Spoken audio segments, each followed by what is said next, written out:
అందరికీ నమస్తే. Welcome to my channel V for vocabulary in Telugu. ఈరోజు నేను మీ ముందుకి అందరూ కన్ఫ్యూజ్ అయ్యే 2 పదాల మధ్య తేడా తీసుకొచ్చానండి. దాన్ని నేర్చుకోబోయే ముందుగా నేను ప్రీవియస్ వీడియోలో మీకు ఇచ్చినటువంటి ఛాలెంజ్కి ఆన్సర్ ఫుల్ ఫ్లెడ్జ్డ్గా నేర్చుకుందాం. నేను మీకు ఇచ్చినటువంటి వర్డ్ వచ్చేసరికి రిలయబుల్. ఇప్పుడు దాని గురించి ఫుల్ ఫ్లెడ్జ్డ్గా నేర్చుకుందాం. రిలయబుల్ ఈ వర్డ్ని ఎలా పలకాలి? రిలయబుల్ అని పలకాలి. ఇంగ్లీష్ వర్డ్ కిందే తెలుగులో ఎలా పలకాలి అనేది ఇచ్చాను చూడండి. రిలయబుల్ అంటే నమ్మదగిన లేదా విశ్వసనీయమైన, ఇంకా ఈజీగా చెప్పాలి అంటే సత్యమైనది అని అర్థం అన్నమాట.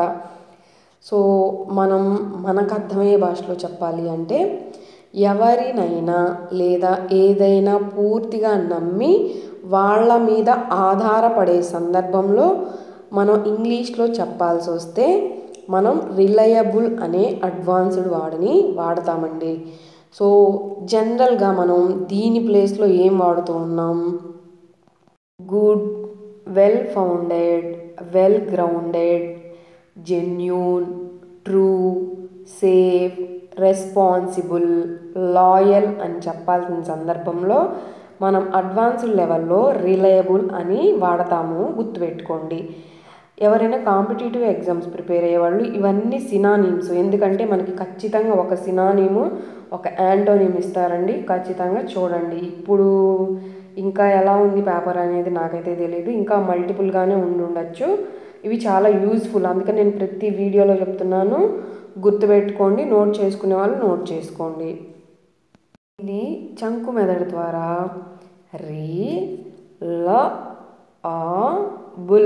రిలయబుల్ అని విడదీసి పలకడం ద్వారా ఈజీగా ప్రొనౌన్స్ చేయగలుగుతాం. అంతేకాకుండా మనం స్పెల్లింగ్ అనేది తప్పుపోకుండా రాయగలుగుతాం అన్నమాట. చంకు మెదడు అంటే ఎలాంటి పదాన్నైనా మనం ముక్కలుగా విడదీసిన వాటిని ఏమంటాం? సిలబల్స్ అంటాం అన్నమాట. సో ముక్కలుగా విడదీసి పలకడాన్నే చంకు మెదడు అంటారండి. గుర్తుపెట్టుకోండి. ఎగ్జాంపుల్ ద్వారా she is a reliable friend అంటే ఆమె ఒక నమ్మకమైన స్నేహితురాలు అని అర్థం అన్నమాట. ఇంకొక ఎగ్జాంపుల్ చూద్దాం. Is very reliable when it comes to work. He is very reliable when it comes to work అంటే పని విషయానికి వస్తే అతను చాలా నమ్మకంగా ఉంటాడు అని అర్థం అన్నమాట. సో రిలయబుల్ వర్డ్ గురించి మీకు ఫుల్ ఫ్లెడ్జ్డ్గా అర్థమైందని అనుకుంటున్నాను. Coming to the today's interesting and useful topic. ఈరోజు మనం నేర్చుకోబోయే టాపిక్ వచ్చేసరికి యాక్సెప్ట్, ఎక్సెప్ట్. నేను ప్రొనౌన్స్ చేస్తున్నప్పుడు మీరు ఖచ్చితంగా జాగ్రత్తగా వినండి. ప్రొనౌన్సియేషన్ ఎంత కన్ఫ్యూజ్ చేసిద్దో దీని మీనింగ్ కూడా దీని ప్లేస్లో అది, దాని ప్లేస్లో ఇది వాడేవాళ్ళు బొచ్చెడు మంది. నా చుట్టుపక్కల ఉన్న వాళ్ళనే నేను చూశాను. అర్థమైందా? సో ఖచ్చితంగా దీని గురించి తెలుసుకోవాల్సిన అవసరం ఉంది. ఫుల్ ఫ్లెడ్జ్డ్గా, సుత్తి లేకుండా, స్ట్రైట్ ఫార్వర్డ్గా, సింపుల్ వేలో నేను ఇప్పుడు మీకు నేర్పిస్తాను. చూడండి. ముందుగా మనం అక్సెప్ట్ ఎలా పలకాలి చూడండి. వర్డ్ కిందే ఇచ్చాను. అక్సెప్ట్ మనకి పలుకుతున్నప్పుడు యా అని వినపడిద్ది. కానీ మనం ఆక్సెప్ట్ ఏంటి అలా పలుకుతాం మన వోకల్ కార్డ్లో నుంచి. అర్థమైంది కదా? నాతో పాటు కలిపి పలకండి. యాక్సెప్ట్ అని పలకాలి. యాక్సెప్ట్ అంటే అంగీకరించు లేదా ఆమోదించు. ఇంకా చెప్పాలి అంటే ఒప్పుకోవటం. ఇంకా అర్థమయ్యేలా చెప్పాలంటే స్వీకరించు అని అర్థం అన్నమాట. సో అంటే ఏంటి? To agree, to take something that somebody offers you అంటే ఏంటి? నీకు ఇతరులు ఏదైనా ఇస్తాము. ఆఫర్ అంటే ఏదైనా ఇస్తున్నప్పుడు, లేదు ఏదైనా చెప్తున్నప్పుడు వాళ్ళు చెప్పిన దాన్ని లేదా వాళ్ళు ఇస్తున్న దాన్ని నువ్వు అంగీకరించడం లేదా ఆమోదించి ఒప్పుకొని స్వీకరించే ఒక సందర్భాన్ని గురించి చెప్పాలి అంటే నువ్వు వాడాల్సిన వాడేంటి? యాక్సెప్ట్ అనేది వాడాలి. గుర్తుపెట్టుకోండి. యాక్సెప్ట్ అనేది ఒక వెర్బ్ అండి. అందించడం ఇవన్నీ కూడా ఒక పనే కదా. సో వెర్బ్ అనమాట. సో జనరల్గా దీని ప్లేస్లో మనం ఏం వాడుతూ ఉంటాం? ఈ వర్డ్ ప్లేస్లో ఒక్కొక్కళ్ళు ఒక్కొక్కటి యూజ్ చేస్తూ ఉంటారు. అందరూ ఒకే వర్డ్ యూజ్ చేయరు కదా. సో వాటిలో కొన్ని have, adapt, confirm, take, receive, welcome, take up, gain, obtain ఇలా చెప్పుకుంటూ పోతే చాలా వర్డ్స్ ఉన్నాయండి.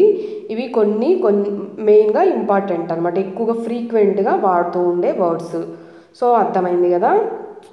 దీన్ని మనం చంకు మెదడులో ఎలా పలుకుతాం చూడండి. మీకు ఈజీగా ప్రొనౌన్స్ చేయడం కోసం చెప్తున్నాను.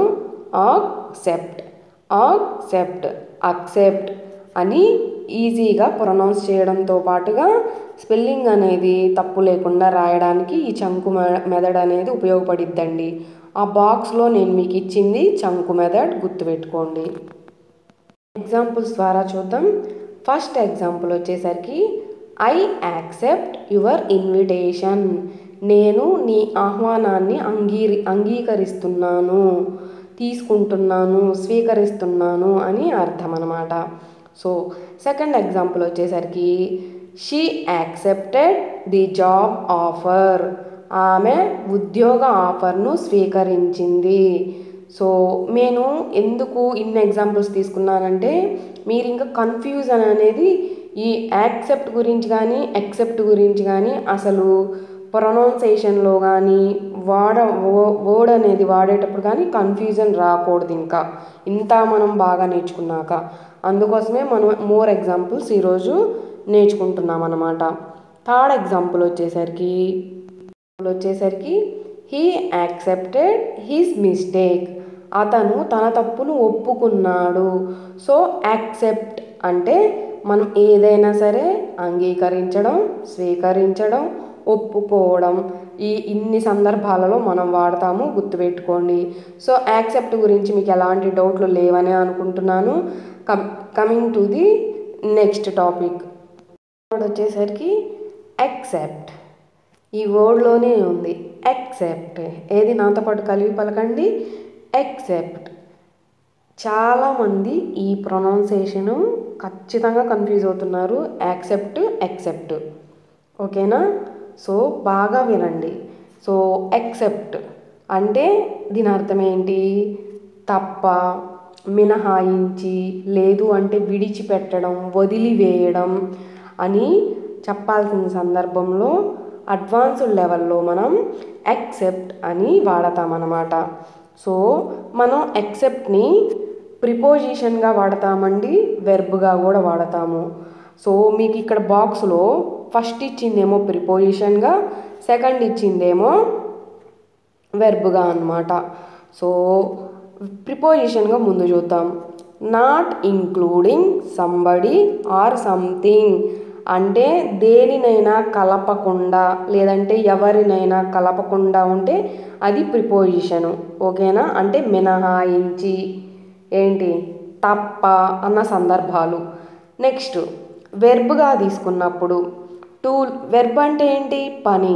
ఎవరినైనా విడిచిపెట్టడం, వదిలివేయడం అన్న సందర్భంలో మనం వెర్బ్గా వాడతాం. అంటే to leave somebody or something out.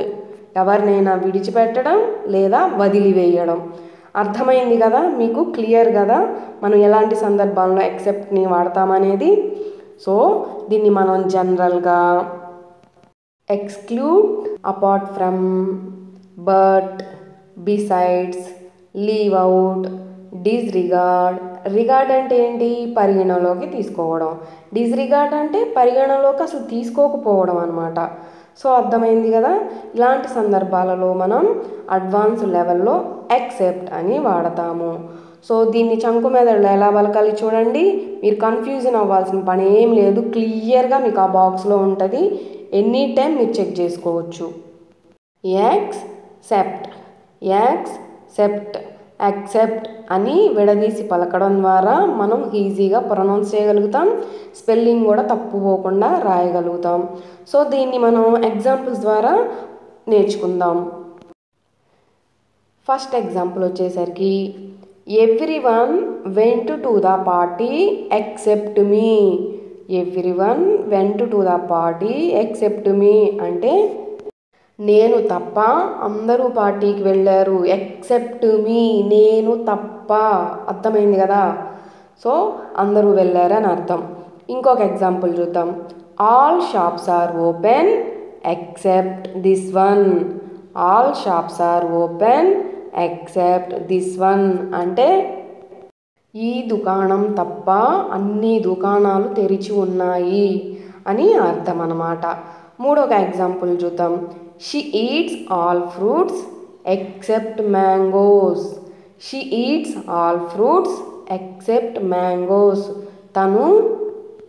ఆమె మామిడి పండ్లు తప్ప అన్ని పండ్లు తింటుంది అని అర్థం అన్నమాట. సో మీకు ఎక్సెప్ట్ గురించి కూడా క్లియర్గా డౌట్ లేకుండా అర్థమైంది అనుకుంటున్నాను. ఇప్పుడు మీకు ఈజీగా గుర్తుపెట్టుకోవడానికి ఒక ట్రిక్ చెప్తాను చూడండి. సో ఆ ట్రిక్ ఏంటి అంటే మీకు ఎక్సెప్ట్ రాగానే ఫస్ట్ లెటర్ ఏముందండి, మన మైండ్లోకి ఏం రావాలి? థాట్ అనేది ఏ ఉంది. ఏ అనగానే మనకి ఏం రావాలి? అగ్రీ ఆర్ అప్రూవ్ అంటే ఏంటి? ఆమోదించడం, స్వీకరించడం, ఇవన్నీ అర్థాలు వస్తాయి కదా. సో మీరు ఇంకా మర్చిపోయే ఛాన్సే లేదనమాట. అసలు దీని మీనింగ్ కానీ దీన్ని వాడే సందర్భాలు కూడా మర్చిపోయే ఛాన్సే లేదు మీకు. ఎక్సెప్ట్ని ఎలా గుర్తుపెట్టుకోవాలి? దీనికి యాక్సెప్ట్ ఎలా గుర్తుపెట్టుకోవాలి? ఫస్ట్ లెటర్ ఏంటి? ఈ ఉంది. దీన్ని ఇంకో లెటర్ గుర్తుపెట్టుకోండి, ఎక్స్. ఎక్స్ అంటే ఎక్స్క్లూడ్. ఎక్స్క్లూడ్ అంటే ఏంటి? తీసేయడం లేదంటే మినహాయించడం అని అర్థం అనమాట. సో ఇంకా మీకు ఇంకా కన్ఫ్యూజన్ ఏమైనా ఉందా? మీరు మర్చిపోయే ఛాన్స్ ఏమైనా ఉందా? లేదు కదా, ఫుల్ ఫ్లెడ్జ్డ్గా అర్థమైంది కదా. మీకు క్లియర్గా అర్థమైంది అనుకుంటున్నాను. ఈరోజు నేను మీకు ఇవ్వబోయే ఛాలెంజ్ వచ్చేసరికి ఎవరు కూడా వీడియోని స్కిప్ చేయొద్దండి. స్కిప్ చేయకుండా చూస్తే మీకు క్లియర్గా అర్థమైద్ది. నేను ఇప్పుడు ఇచ్చే ఛాలెంజ్ అనేది చూడగానే ఆన్సర్ చెప్పేస్తారు పక్కా. నేను గ్యారంటీ ఇస్తున్నా 100%. ఓకేనా? సో ఎంతమంది ఈ వీడియో కింద కరెక్ట్గా ఆన్సర్లో చెప్తారనేది నేను ఖచ్చితంగా నెక్స్ట్ వీడియోలో చూద్దాం. ఎంతమంది చెప్తారు, నేను వాళ్ళ పేర్లు కూడా అనౌన్స్ చేస్తాను నెక్స్ట్ వీడియోలో. ఈరోజు మీకు ఇవ్వబోయే ఛాలెంజ్ వచ్చేసరికి fill in the blank. Can you spot the right word? ఇంత క్లియర్గా నేను చెప్పాక మీరు ఎంతమంది పర్ఫెక్ట్గా ఆన్సర్ అర్థమయ్యి మీరు ఒక్క నిమిషం చూడగానే చెప్పగలరు? నేను అంత గ్యారంటీ ఇస్తాను నేను చెప్పిన సబ్జెక్టు మీద. సో చూద్దాం.